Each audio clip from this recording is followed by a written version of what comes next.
domingo pasado compartí con ustedes el tema titulado Preparando el Camino, donde reflexionamos sobre el anuncio del nacimiento de Juan el Bautista. Vimos cómo es que Dios levantó a Juan con una misión muy clara: preparar los corazones del pueblo, llamar al arrepentimiento y señalar que el Mesías estaba por llegar. Hoy vamos a meditar en el anuncio del nacimiento de Jesús. Veremos cuando el ángel Gabriel visita a una joven llamada María para comunicarle una noticia que cambiaría su vida y la historia de la humanidad para siempre. Y el próximo domingo, en nuestro servicio de Navidad, veremos el nacimiento de Jesús y las circunstancias en las que este acontecimiento se dio. La prédica del día de hoy la he titulado El anuncio del nacimiento de Jesús. Ese es el título del tema de hoy. Vayamos al Evangelio de Lucas, Lucas capítulo 1. Vamos a continuar, nos quedamos o estudiamos hasta el versículo 25 el domingo pasado, así que empezamos en el versículo 26. Leamos del 26 al 28.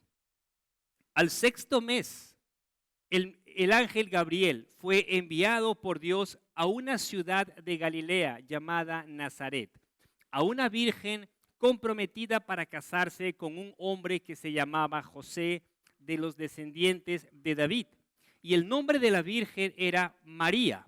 Y entrando, el ángel le dijo: salve, muy favorecida, el Señor está contigo, bendita eres tú entre las mujeres. Cuando Lucas menciona al sexto mes, se está refiriendo al sexto mes del embarazo de Elizabeth, la mamá de Juan el Bautista. Y esto nos muestra que los acontecimientos no ocurrieron de manera aislada, sino que forman parte de un plan divino perfectamente coordinado.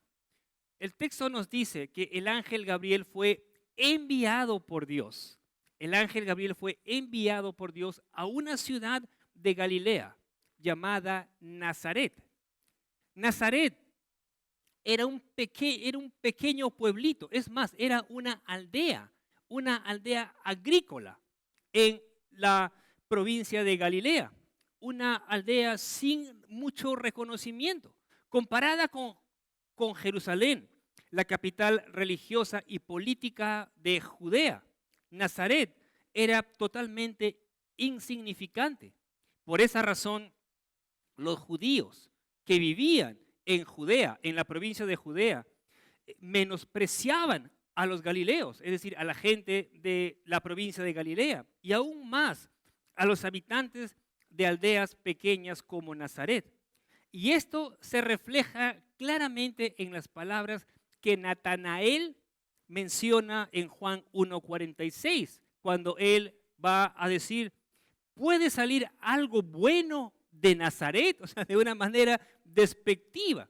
¿Puede salir algo bueno de aquel lugar? Sin embargo, es precisamente allí, en este pueblito, en esta aldea, donde Dios decide actuar. Gabriel, el ángel Gabriel, el ángel mensajero de Dios, no fue enviado a Jerusalén, ni al templo, ni a una familia influyente, sino que a Nazaret, a un pueblo pequeño, para darle el anuncio a una joven llamada María. El texto nos dice que María era virgen y que estaba comprometida para casarse con un hombre llamado José, que era descendiente, que era del linaje del rey David. Ahora, la palabra virgen que vemos aquí es literal. Se refiere a alguien que no había tenido relaciones sexuales. Y esto queda claramente confirmado por las palabras de María en el versículo 34 del mismo capítulo, un poco más adelante, cuando ella va a hacer una pregunta: ¿cómo será esto? Pues no conozco varón, es decir, no había estado con ninguna persona. Esa es la pregunta que hace: ¿cómo sucederá esto?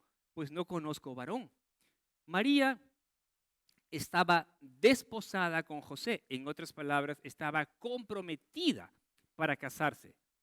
En la cultura judía de aquel tiempo, era común que las jóvenes, que las jovencitas, fueran comprometidas poco después de la pubertad, de la pubertad. Generalmente los padres eran quienes arreglaban estos compromisos. Por supuesto, los padres buscando lo mejor para sus hijos. Por esta razón, María debió haber sido muy joven cuando quedó desposada, es decir, cuando fue desposada con José. Posiblemente, no podemos asegurar las fechas, pero posiblemente María tendría entre 14 a 16 años cuando es desposada. Ahora, solo para aclarar, en aquel tiempo y en la sociedad judía, esta práctica era normal, era legal y era socialmente aceptado. El desposorio no era algo informal, sino más bien era un compromiso legalmente vinculante. Prácticamente equivalía al matrimonio, es decir, estar desposado equivalía a estar casado, aunque todavía la pareja no vivían juntos, ni tenían relaciones sexuales hasta que se celebrara la fiesta de bodas. Ahora, este periodo, el estar desposado, duraba generalmente alrededor de un año, mientras que el novio preparaba un lugar para vivir con su esposa. Solamente la muerte o el divorcio podían romper este compromiso. Por eso, estar desposados era algo muy serio. El hecho de que José sea descendiente de David conecta este anuncio, es decir, el anuncio del nacimiento de Jesús conecta este anuncio con las promesas mesiánicas del Antiguo Testamento, que decía que el Mesías vendría de la línea, del linaje de David.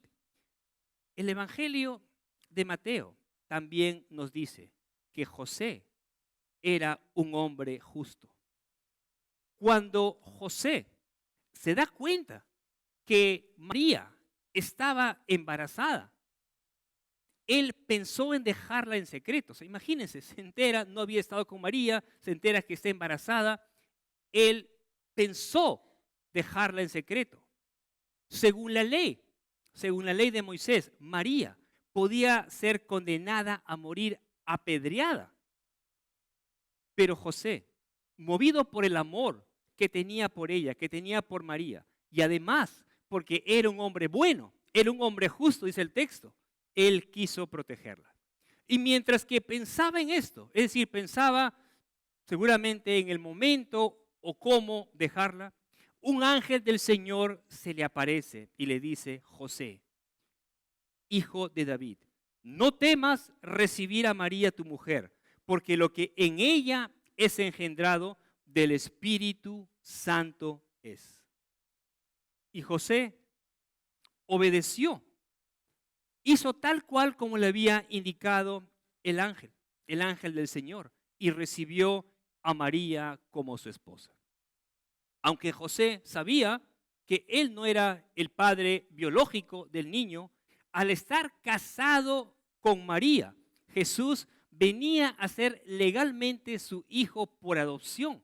Por eso es que Jesús es reconocido como hijo de David, porque José era del linaje del rey David.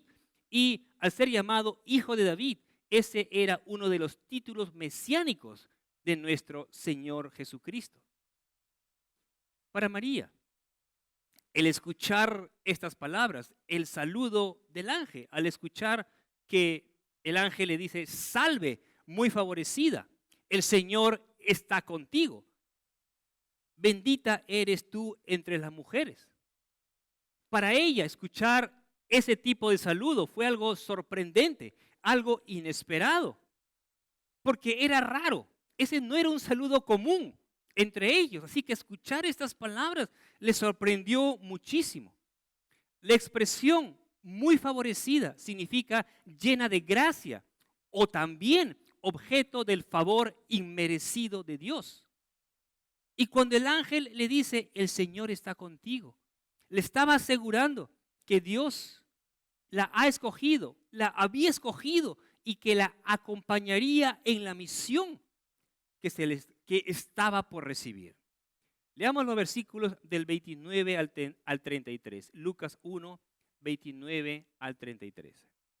Ella se turbó mucho por estas palabras y se preguntaba qué clase de saludo sería este. Y el ángel le dijo, no temas, María, porque has hallado gracia delante de Dios. Concebirás en tu seno y darás a luz un hijo y le pondrás por nombre Jesús. Este será grande y será llamado Hijo del Altísimo. Y el Señor Dios le dará el trono de su padre David y reinará sobre la casa de Jacob para siempre. Y su reino no tendrá fin. Ella se turbó mucho, dice el texto. Quedó turbada al escuchar estas palabras. Y se preguntaba, ¿qué clase de saludo es este? Fíjense que María no se llenó de orgullo ni se considera digna de tal honor al oír estas palabras, sino más bien dice el texto que ella queda turbada y comienza a reflexionar en el significado del mensaje, del saludo, de las palabras que acababa de recibir de parte del ángel del Señor. Por lo que el ángel le va a decir, no temas María, porque has hallado gracia delante de Dios. Y con estas palabras, Gabriel la tranquiliza, porque como ya vimos, estaba turbada, estaba preocupada. Le dice, no temas María. Y le recuerda que todo lo que estaba ocurriendo era el resultado de la gracia de Dios. Ahora, María no fue escogida porque fuera mejor que otras mujeres, no, sino porque Dios en su soberanía decidió poner su favor, su gracia sobre ella. Y luego el ángel le va a decir, concebirás en tu seno y darás a luz un hijo y le pondrás por nombre Jesús. No solamente le dice que iba a concebir, que iba a estar embarazada, sino que le da el nombre que debería de poner al niño. El nombre Jesús en hebreo es Yeshua o Joshua, que significa el Señor salva, o también el Señor es salvación. Y no fue un nombre elegido al azar, sino que es un nombre que define la misión de este niño, de Jesús desde el nacimiento, como dice Mateo capítulo 1, versículo 21. Y dará a luz un hijo y le pondrás por nombre Jesús, porque él salvará a su pueblo de sus pecados. Desde el mismo anuncio de su nacimiento queda claro que Jesús vino al mundo con un propósito específico, traer salvación. O como dice Mateo 1:21, vino para salvar a su pueblo de sus pecados. El nacimiento virginal de Jesús hizo posible que en una sola persona se uniera la humanidad en su plenitud y la deidad en su plenitud. Mateo 1:23 dice lo siguiente: la Virgen concebirá y dará a luz un hijo y le pondrán por nombre Emmanuel, que traducido significa Dios con nosotros. Dios mismo se hizo hombre en la persona de Jesucristo y vino a vivir entre nosotros para cumplir el plan de salvación. Cuando el ángel le dice, este será grande y será llamado Hijo del Altísimo, se refiere claramente al niño que nacería de María. Y su grandeza no estaría determinada por estándares humanos, es decir, por poder, fama o riqueza, sino por quién es Él y por la misión que Dios le había encomendado. Ser llamado Hijo del Altísimo muestra claramente su naturaleza divina. Y luego el texto dice, y el Señor Dios le dará el trono de su padre David. Dios había prometido a David que uno de sus descendientes reinaría para siempre. Y en el pasaje que estamos viendo, Gabriel anuncia que esta promesa se cumple en Jesús. Jesús es el Mesías esperado, el Rey prometido, cuyo reinado no tendría fin, cuyo reinado sería para siempre. Leamos los próximos versículos, 34 y 35. Lucas 1, 34 y 35. Entonces, María dijo al ángel, ¿cómo será esto, puesto que soy virgen? El ángel le respondió, el Espíritu Santo vendrá sobre ti, y el poder del Altísimo te cubrirá con su sombra. Por eso, el santo niño que nacerá será llamado Hijo de Dios. Ahora, la pregunta que hace María aquí no surge de la incredulidad, sino de asombro y deseo de comprensión. Ella estaba asombrada, ya vimos, estaba turbada por las palabras, pero ahora se le indica que iba a concebir. Así que ella desea, además de estar asombrada, desea comprender. A diferencia de Zacarías, que dudó ante el mensaje del ángel y que pidió señal, María cree en la promesa, pero pregunta, ¿cómo se cumplirá? Dado que soy virgen, le dice María. O sea, no está dudando, simplemente que ella quería saber cómo es que se darían las cosas. El ángel le va a responder, el Espíritu Santo vendrá sobre ti. Con estas palabras, Gabriel deja claro que la concepción de Jesús no era obra humana, sino una intervención directa y sobrenatural de Dios. Y esta imagen muestra claramente la acción soberana de Dios, así como también su protección, su santidad y su poder sobre la vida de María.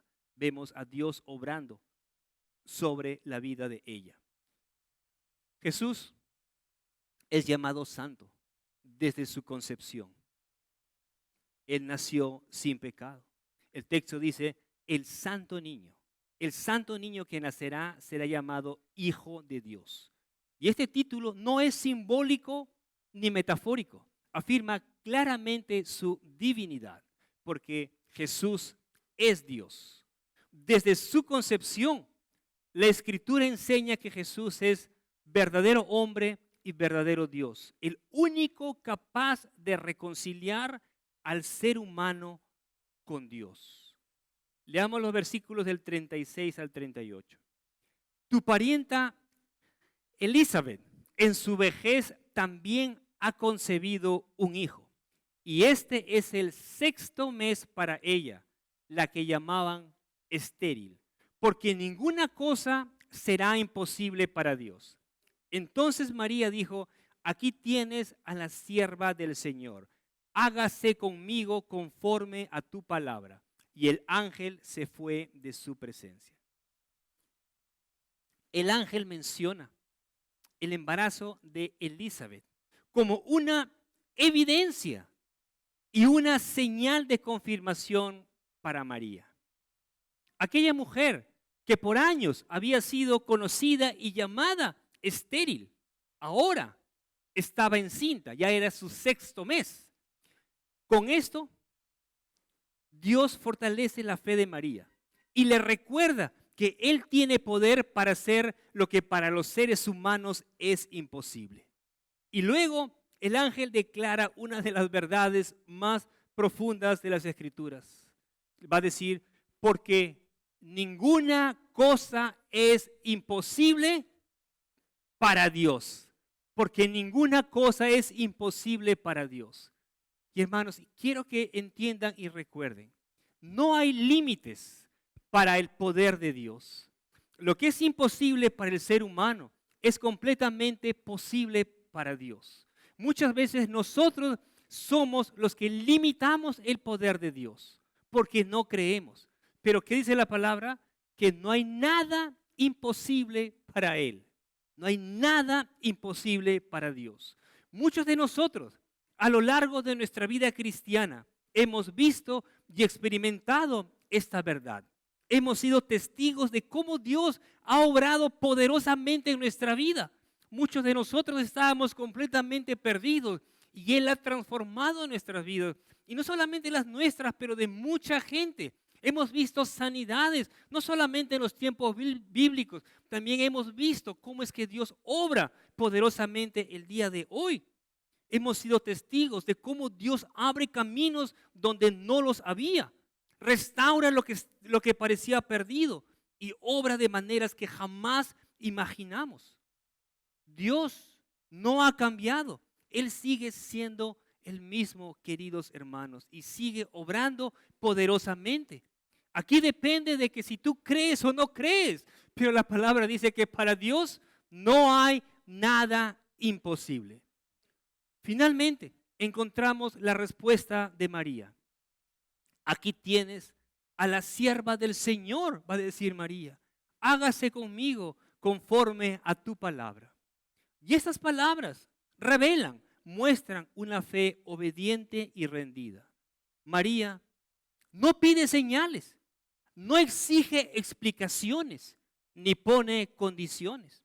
Ella se entrega a la voluntad de Dios, aún sin comprender completamente todo lo que implicaría esto. No entendía todo, pero ella estaba dispuesta a obedecer, a hacer la voluntad del Señor. Le dice, hágase conmigo conforme a tu palabra, conforme a tu voluntad. Y su respuesta, la respuesta de María contrasta con la duda de Zacarías y se convierte en un modelo para la fe de todos nosotros, de todos los creyentes. María nos enseña que confiar en Dios no siempre significa entenderlo todo, sino creer en su palabra y someternos a su voluntad. No tenemos que entender todo. Simplemente créele al Señor, confía en Él y sométete a su voluntad. Cuando ella dice, hágase conmigo conforme a tu palabra, ella está tomando, adopta una actitud de sierva. Y esa misma actitud debería caracterizar la vida de todo creyente. Esa actitud debería caracterizar la actitud de cada uno de nosotros. Un corazón dispuesto a obedecer a Dios, aun cuando el camino no sea claro y aun cuando no entendamos todo. El pasaje concluye diciendo, y el ángel se fue de su presencia. El mensaje ya había sido entregado. Dios había hablado y ahora la respuesta quedaba en manos de María. Su obediencia, porque vemos que ella obedece, su obediencia marca el comienzo del cumplimiento visible del plan de salvación.